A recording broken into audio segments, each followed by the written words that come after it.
une bouée de dégagement, bouée rouge de dégagement, vous voyez là. Et ensuite, vous la laissez cette bouée de dégagement à bâbord et vous sortez par la passe qui est sur votre bâbord. Yvon Poutriquet donne les ordres et chaque équipage s'exécute. Il est le président du comité de course, un marin aguerri et surtout un spécialiste des règlements nautiques internationaux. Sur ce Grand Prix, il gère l'ensemble des régates côtières et contrôle le bon déroulement des raids inter-îles et des arrivées.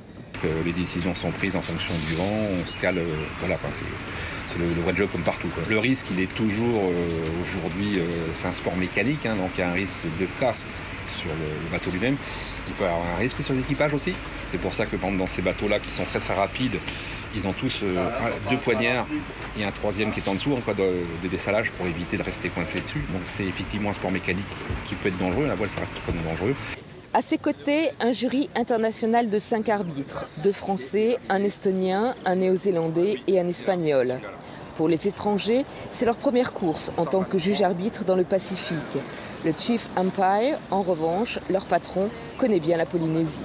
Il n'y a pas réellement plus de difficultés que ce qu'on rencontre d'habitude. Voilà, lorsqu'on navigue dans le lagon, il peut y avoir plus d'obstacles. Il y a le balisage, il y a les coraux. Mais bon, on est aussi habitué, lorsqu'on tourne autour des côtes en Europe, d'avoir ce genre de situation. C'est vraiment de super conditions.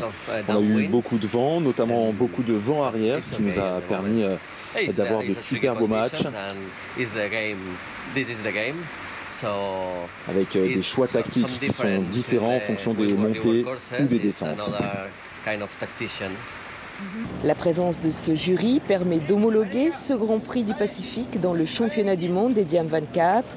L'épreuve est ainsi affiliée à la World Sailing, la fédération internationale de voile.